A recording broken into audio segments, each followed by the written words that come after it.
Welcome to A Walk in My Stilettos, where our goal is to help you walk in your greatness. I'm your host, Makini Smith.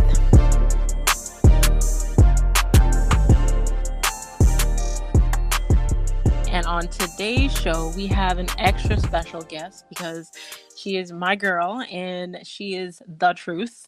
So you're in for a treat. She's the co-founder of New Girl on the Block. It's a mentorship platform for millennial women who are dealing with major life and career transitions. Her passion includes advocacy for anti-bullying and mental health, in which she contributes her time spreading awareness, providing expertise on media platforms, and delivering keynote talks in schools nationwide. When she's not working with young adults, she's growing her brand as a professional writer, and she successfully crafted a business in storytelling as a journalist, author, celebrity ghostwriter, and a senior contributor on Fords.com. Please welcome Pauleanna Reid. Hey guys, thank you so much for having me, Makini. It's an honor, actually. I was like, oh yes, she said yes. I love her.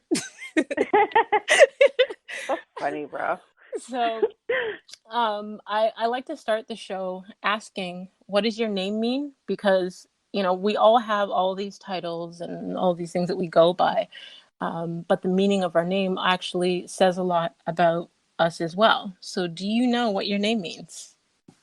Yeah, so my parents named me after a movie called Pauleanna, that's spelled Pollyanna, and it actually means optimism and being optimistic. I actually haven't seen the movie, but to my knowledge, the movie is about a orphan, and she has gone through a lot of crazy shit in her life, but she remains. Like, one thing that has been consistent is her attitude. That's what I've been told. And so whenever I buck up with like elderly people and they hear my name, they always they have like this big ass smile on their face because it's a really old movie, and it makes me feel really good. So it's definitely something that's on my list to do. I just haven't got around to doing it yet.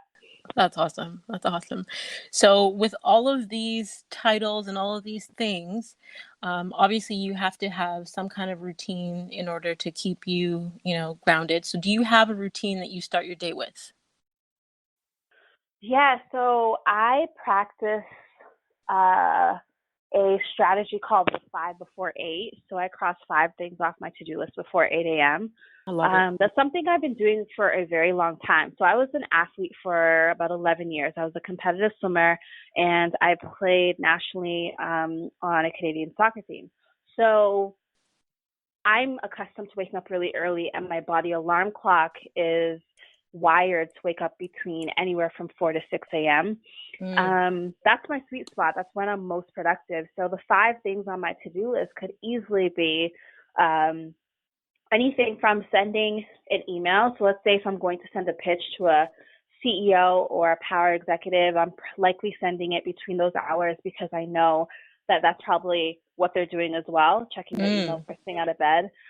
Or it could be something simple like just taking 5 minutes to myself and laying in bed, or, making my lunch for the day. So whatever the 5 things looks like for me, they vary from day to day. I just make sure that I try to do it before 8 a.m. simply because, by 8, 9 o'clock, you have other people flopping out of bed, and I've already conquered half of my to-do list. And I really love getting a head start on the world, and mornings are my sweet spot. I love that. I'm actually writing that down because I am adding that to my to-do list. Great. Okay. So what drives you and keeps you motivated? Like you're definitely considered a powerhouse here in Toronto. So what drives you and keeps you motivated? Not being broke. Um, not okay. I'm joking. It's not just money. It's not just money. However, that definitely is a motivating factor. Like, let's keep it real, because I know, of course, I've sat on panels and I've heard people say, if money is your only motivator, then you're already at a loss. But Hmm.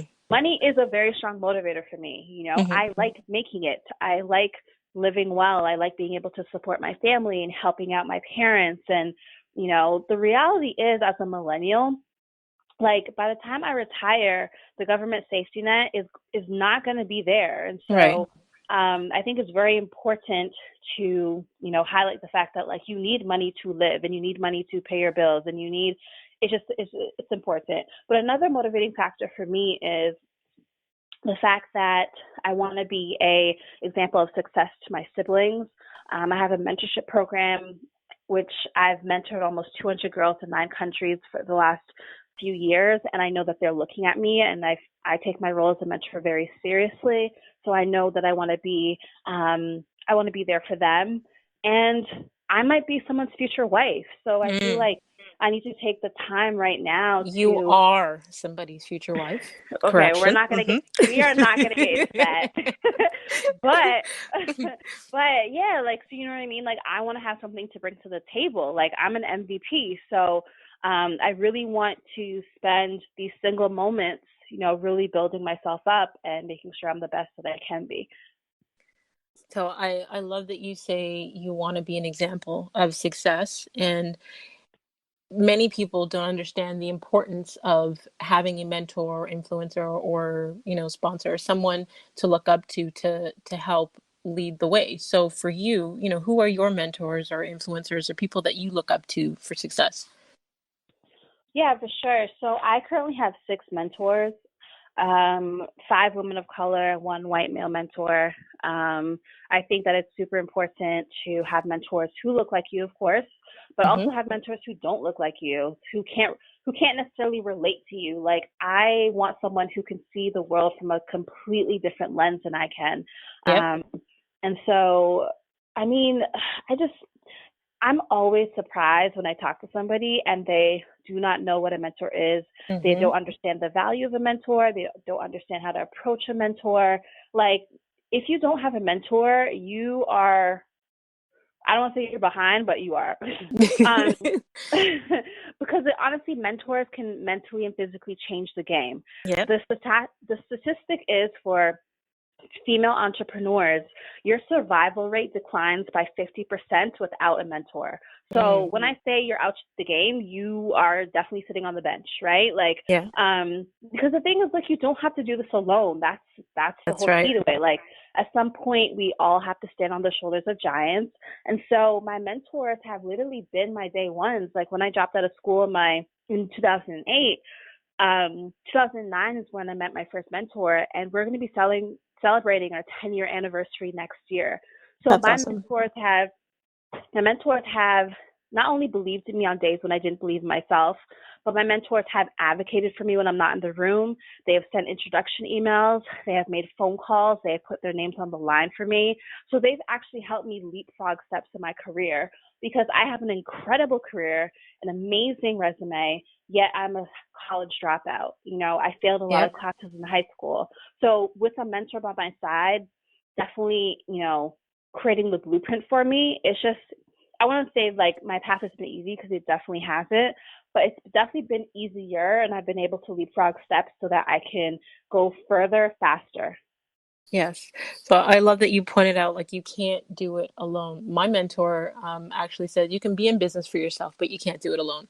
So I think that's a lot of people, I'm going to say a lot of young Black females are like, oh, I don't want to work with anybody, or I don't want to, they're in this zone where they're trying to do everything on their own, not realizing you're just making it harder on yourself. Oh yeah, 100. Girl, like, life is hard. Like, I don't know why you want to do it by yourself. It is hard.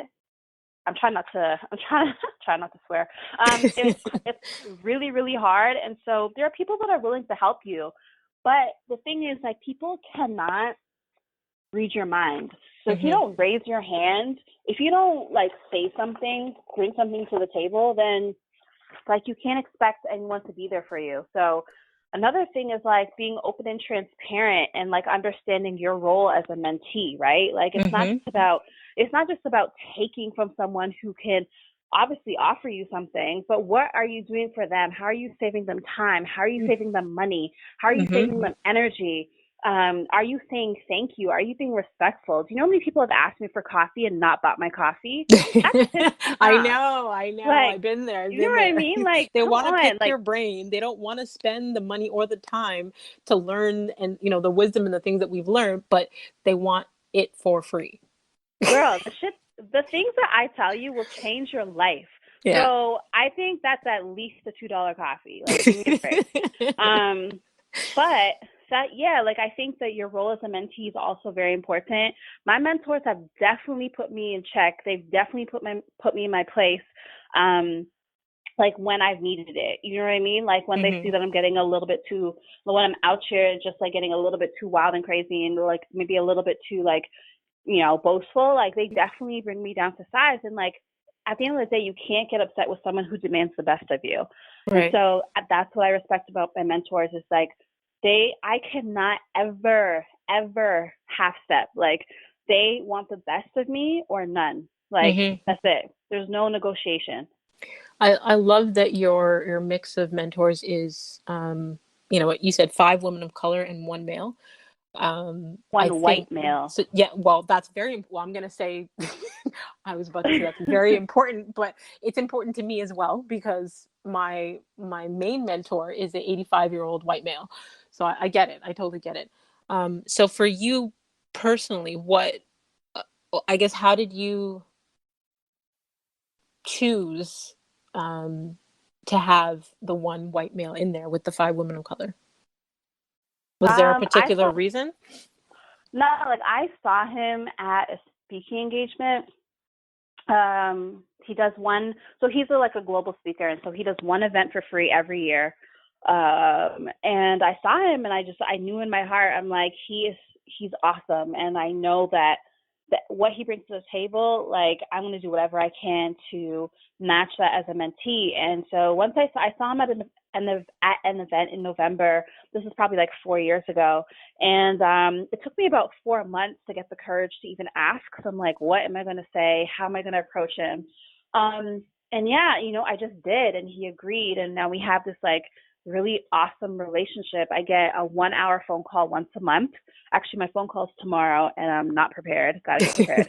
Um, but I get a 1 hour phone call once a month, and that full hour, I am drilling him with questions. Like I Right. don't waste a single second. Like we have a routine. He jumps on the phone. He says, "Pauleanna, are you ready?" I'm like, "Yep."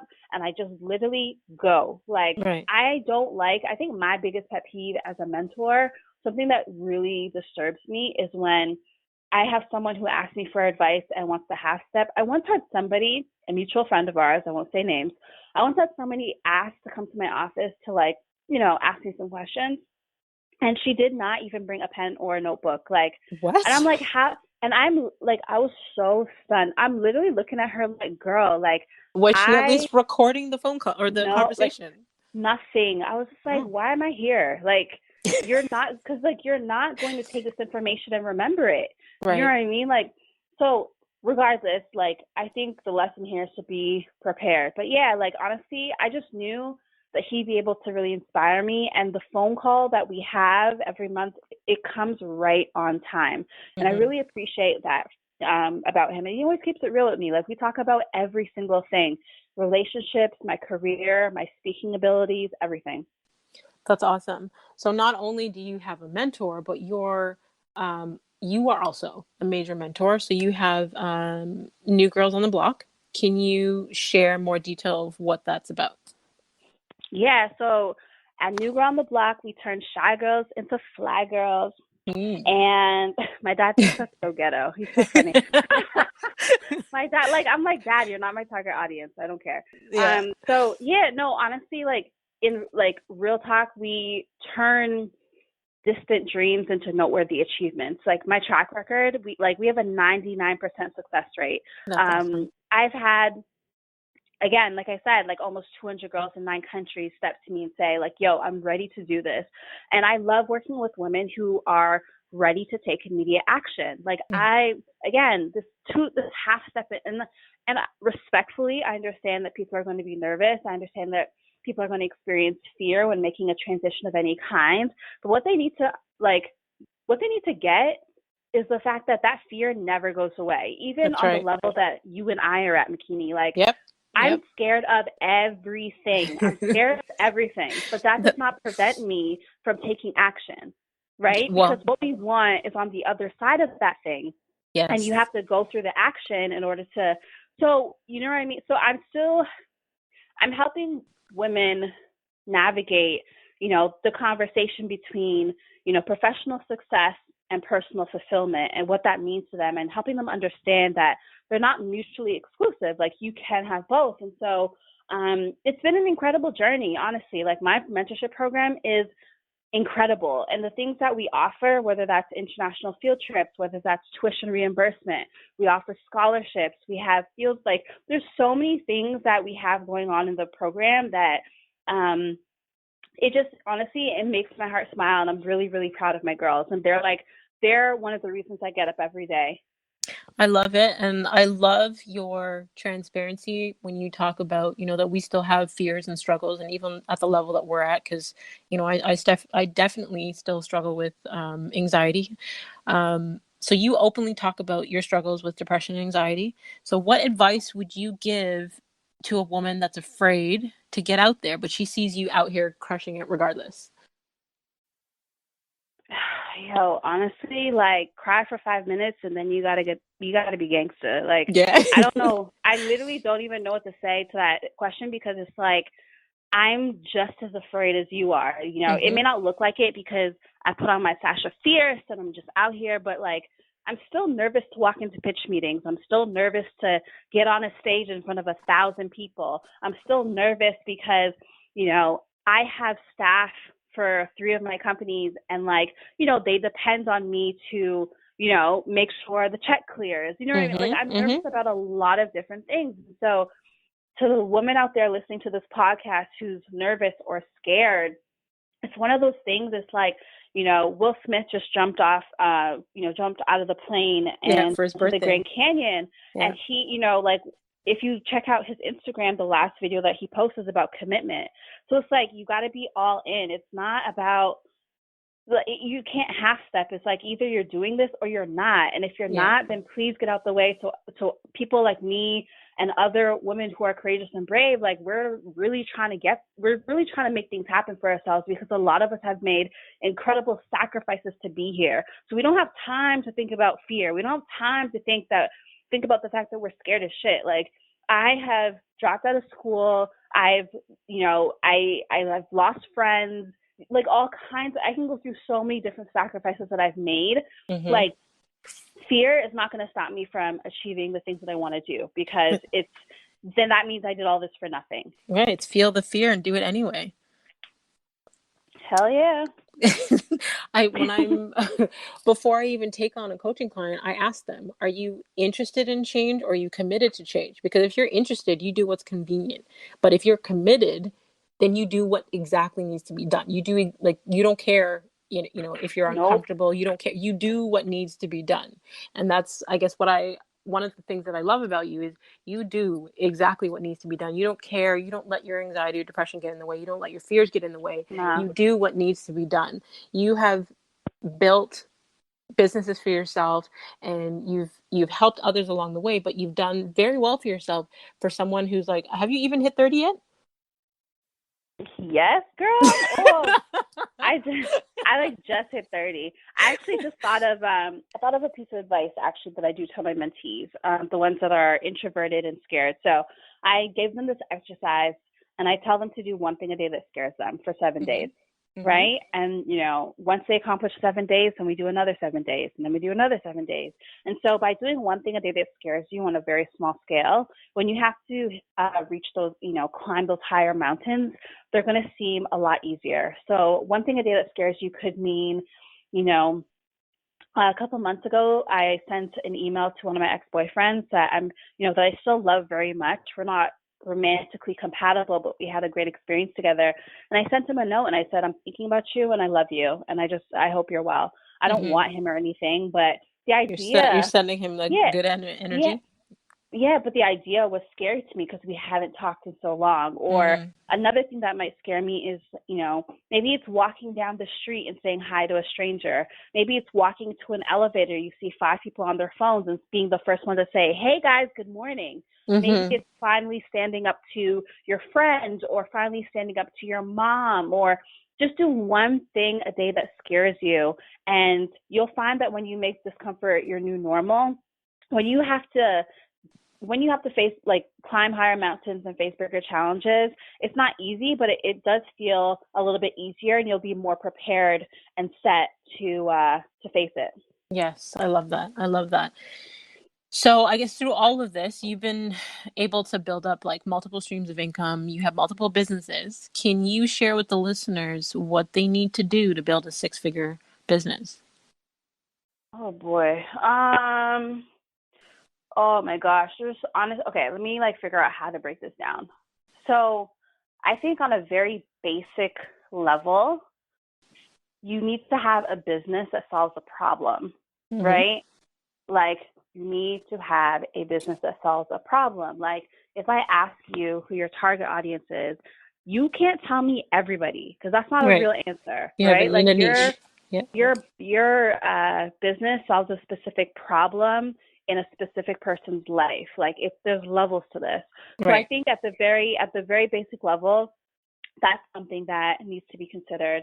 And then once you understand like who your audience is, right? Like, how are you engaging them and building a community, right? Like, I started my blog in 2009. We're going into 2019. So that's Mm-hmm. what, almost 10 years. And I think sometimes people may see my brand and think that like I literally just popped up out of nowhere, but I've You've actually been been putting in that work. cultivating well, I've been cultivating and really engaging a following for almost 10 years. So I have people who have literally grown up with me, Mm-hmm. right? And so you got to figure out like what your brand voice, narrative, and message is. Like, people know that I put a lot of my business out there, like all on Front Street. So for me, like my audience, they they've grown accustomed, and we have our language and we get each other, right? So I think it's more so it's not so much it's selling without selling, right? Right. Like, I may have been able to earn a great income, but I can't even remember the last time I posted my book on social media. I Mm-hmm. can't even remember the last time, you know what I mean? Like, I don't push the sale. It's more Mm-hmm. so like people fall in love with me, my personality, who I am.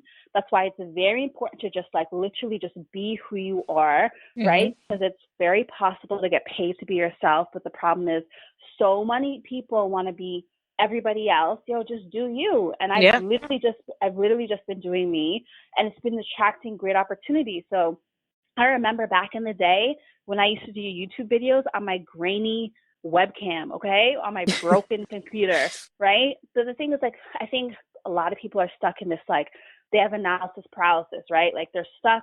They want it to be perfect. They Mm-hmm. want to put like I don't even care about that It stuff. doesn't Like, need to be perfect. Just start. no, like my videos used to be so grainy. My blog used to be so poorly designed. Like when I first started, like the founder of LinkedIn, Reid Hoffman, he says if your 1.0 is great, you started too late. So Mm. like I'm okay with the process being messy because I like to take people through that with me. Like, I don't know Right. what I'm doing, but this is the step we're going to take today. And people Right. like to see that evolution. And so I think because people have grown up with me, it's translated into dollars because they're like, I trust you. Yeah. I've learned to love you. I respect you. I take you, I often take my audience behind the scenes when I travel. They see everything, they come into the meetings with me. So we've built that rapport. And so naturally, they tell their friends and word of mouth, and things just naturally spread. That's awesome. So I guess in that process, I'm sure that you've had some challenges you've had to overcome. Um, can you speak to one of those challenges, one of the major challenges that you've had to overcome in the process? Sure. Oh my gosh. So I'm a creative, right? So one downfall of a lot of creatives, and I know this from speaking to them and having friends who are creative, is that we literally who are just like butterflies. We just want to create, and we just want to live in this bubble of our imaginations and our passions. But at a certain point, you got to get certain shit together, like getting a lawyer. You got to get contracts in place. You need to get a business account, an accountant, a bookkeeper. There's just like certain people and things you got to put in place. Like, my dad has been harassing me for like 2 years. He's like, listen, you are dealing with high profile clients. You're dealing with people from around the world. You might get sued at some point. Like, Mm. you're going to lose every single personal asset that you have. Right. So I had to incorporate my business. Like, Right. I learned so much in the last like year because I Mm-hmm. literally did all this stuff in the last year, And I think that was probably my biggest mistake, is just being naive, and just thinking that I could run and operate a business without structure. And like, I knew about it, but I didn't understand the seriousness of it until I actually sat down with a lawyer, and they're like, "You're just vulnerable to the wolves. Like, you need to protect yourself." So Right. Right. Wow. Okay. So, I mean, you spoke about your followers, people that connect with you because they've watched you grow, they've grown with you. I'm one of those people that have watched you definitely grow and evolve. And I believe when I first started following you, I was before your book came out. But let's speak to your first book. So, you're a two-time best-selling author. So, your first book is Everything I Couldn't Tell My Mother. yeah. How did What inspired you to write that one? Well, I think most women, most women of color, have a mother-daughter complex, and so was. I'll put it like this: like, I've always known, and I've always like envisioned the amount of success I was going to achieve. Like, I've always known I was the bomb. I think we all know we're the bomb at some point. Like, when we're kids, we're curious. When we're kids, we ask questions. We're okay with getting messy, right? And then all of a sudden we go through elementary school and we go through high school, and like, media messaging, like it kind of like disrupts that free flow of ideas and inspiration. Hmm. So for me, it was like, I felt like by holding on to emotional trauma, by holding on to secrets, by holding on to things that didn't serve me well, that I was blocking my blessing. Like, Mm. I could see it.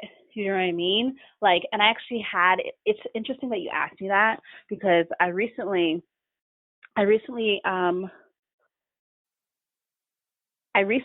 friend. Okay, I'm trying to figure out how to say this.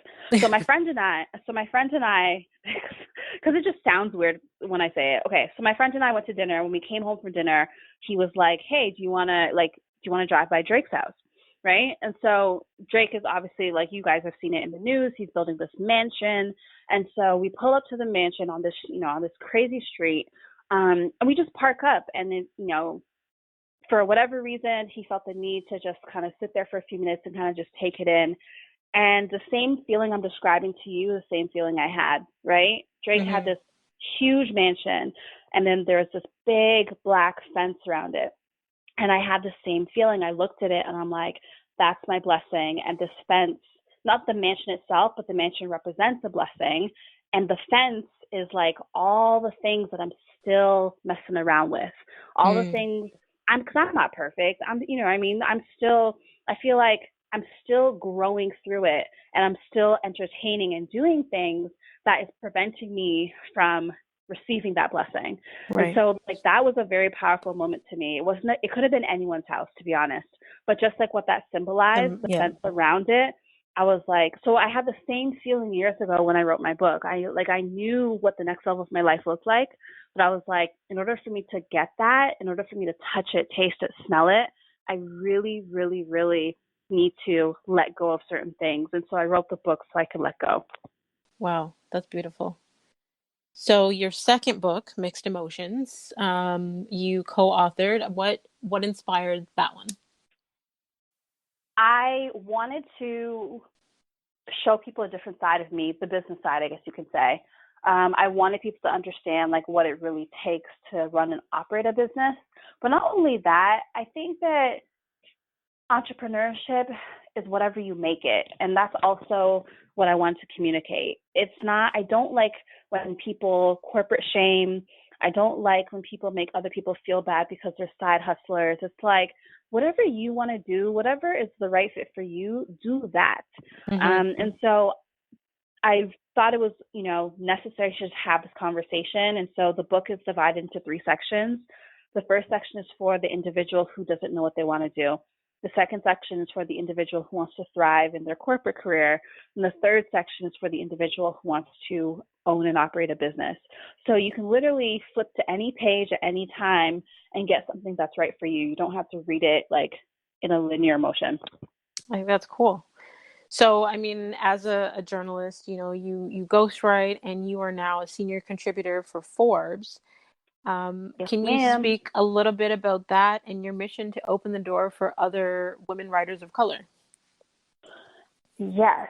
So that's been a journey in itself. So, like I said, I dropped out of school my second year, and honestly, women of color, I shouldn't just limit it to women of color. Women in general have opened doors for me. I mean, I Hmm. got my first journalism gig in 2010. My mentor, my first mentor, her Instagram name is at Toronto Shay. She called me and we had a conversation around starting a blog and what does my career look like. About a year later, she called me again and she said, I think I have an opportunity that's literally going to change your life. And it did. And she hooked me up with an interview with the editor in chief of one of the largest and most respected publishing houses in Canada. And for the next Hmm. 4 years, I was published in every major newspaper across the country. And from Awesome. there, I was like, okay, so like this is okay. Like I get it. Like I'm kind of like I'm figuring things out. Then I released the book. Then I started, venturing off into other things. But writing has always been very special to me because I was bullied as a kid and I spent a lot of time by myself. And in those quiet moments, I would have my notebook and my pen. So writing to me is extremely powerful because you wouldn't have anything without a writer. Right. Books, movies, like anything, right? And Yep. so I one thing I've noticed is that a lot of these spaces, though, they lack flavor. They Hmm. lack black girl magic. And so I've been meeting with different editors in chiefs. I've been meeting with different executives, and pretty much helping them put a plan in place um, to open the door, to extend the table. And I'm fortunate enough to be in a position where I can do that and have these conversations, and they've been very well received. Well, thank you for continuing to be a blessing to women everywhere. Just from, like I said, watching you grow, watching you evolve, and like you just turned 30 and you've accomplished all of these things. I probably didn't even know who I was until I turned 30. So thank you for being, for leading by example. So before I go to my next question, I want you to tell everybody where they can find you, where they can hear more from you and learn more about you. Yeah, I mean, my name is very unique, thank God. You and I both. Yeah, so if you Google me, I'm literally the first 20 pages. But I'm very active on all platforms. So I have a YouTube channel, I have Instagram, Facebook, Twitter, I have a SoundCloud, I have my own podcast. And yeah, I'm out here. Like you can always find me. I'm actually very accessible. My email is located on my Instagram account. So I'm here if you need me. Yes, and she is definitely telling the truth about that. She is always open. She's always telling people, like, send me an email, pitch me, do whatever you need to do. So look up Pauleanna Reid. So my next question, I mean, it's no secret that I am obsessed with stilettos, hence my brand. So I'd like to know, what is your favorite type of shoe? Because I was doing some reading and I read up on how your favorite type of shoe says something about your personality. So, is your favorite shoe like a flip flop, a running shoe, a wedge, a boot? Like, what's your Have favorite you shoe? ever have you ever been to that store Walking on a Cloud? Those grandma shoes? Yes. Yep. Yep. Like that's how I feel. Like honestly, no, all jokes aside, like I listen, when I was young and I was hot girl, like I thought that I'd be rocking stilettos for the rest of my life. And now I'm like older and just like chilling. I'm literally what am I wearing right now? I'm literally wearing like Adidas sandals. Like I'm very my style is a lot more simple. But if I had to choose a stiletto, like I really No, it love. doesn't have to be a stiletto. It could be a running shoe. It could be a flat. It could be Oh, a flip flop. wicked. It's like, what's your favorite type of shoe? Okay, my favorite type of shoe is socks. No shoe at all. But my favorite stilettos are Jessica Simpson because they're really really really really comfortable. Jessica Simpson or Steve Madden, if I had to say one. But I Okay. really like no shoes at all if I can get away with it. So, if I remember correctly, because Jessica Simpson shoes used to be my favorite, because I'd have to order them from the States. You couldn't really get them here in Canada. Then they all Yeah, of a I sudden, know. they came to Canada, and then they only brought the basic ones. But Yeah. from from my recollection, Jessica Simpson shoes were always like the flashy kind of stilettos. Everyone that I bought were all flashy stilettos. And what Yeah. that says about your personality is that you work hard and you have excellent taste. So there you go. Awesome. That sounds good to me. So, for the last segment of the show, I like to end it. It's called A Walk in Her Stilettos. And it's where you just share inspiration from your journey. Not that you didn't just share like tons of wisdom, but there's like a series of questions. I'll probably, for the sake of time, probably just ask you one or two. So the first question would be, name a book that has changed or greatly impacted your life. um, 1,001 questions to ask before you get married. Mm, okay. Yes, girl, because you know what's up. Like a lot of listen. If you guys know, I wouldn't even get into it, but I was engaged before. Long story short, it did not work out. Ask the right questions, okay? Thanks. I won't go into it because I already know. I already know. I get it. I Yeah. get it. Okay.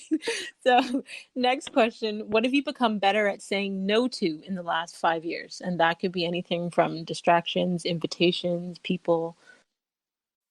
My parents. I Mm. think we didn't even talk about like I'll just briefly touch on it so we can move on, but like Mhm.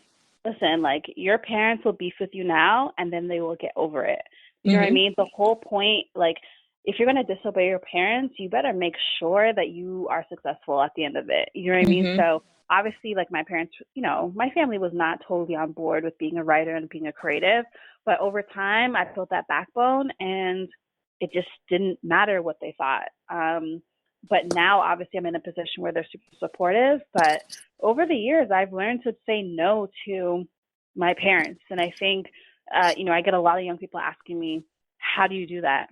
You just do it. You You know what just I do mean? Like it. you literally do it by proving to them that you're not like that you're serious and that you're focused. Like obviously once I started doing TV and started speaking on stage, they're like they finally got it. So just prove Right. to them that you were right. Right.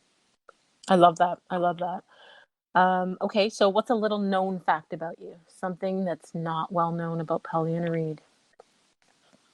I've been talking to my doctor about in vitro and about other options if Mhm. in fact I end up being that workaholic like I know of who wakes up one day and is 40 years old and forgot to date.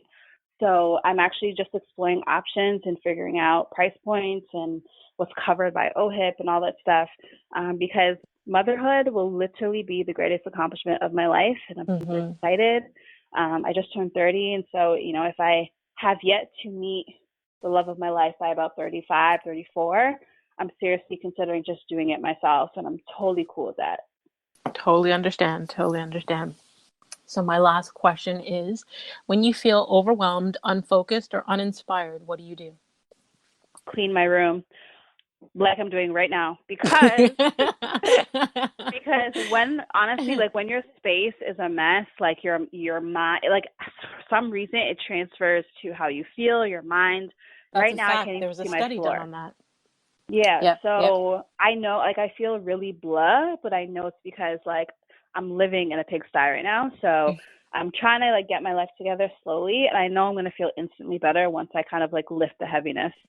I love that. I love that. I used to say, back in the day when I was a fully stay-at-home mom, that my girlfriends could tell what state I was in mentally by the state of my house, because I slightly have OCD when it comes to my house. So when they came over and they Yeah, seen everything like all over the place, they're like, "Girl, you okay?"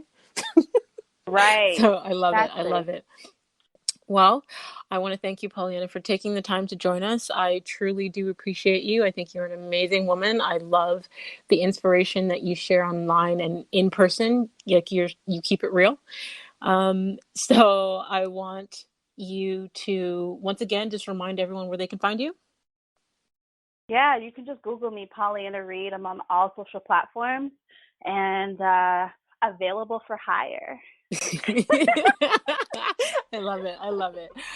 Until next time, download the A Walk in My Stilettos app or subscribe to our newsletter at awalkinmystilettos.com and continue to walk in your greatness in your stilettos in a manner worthy of your calling.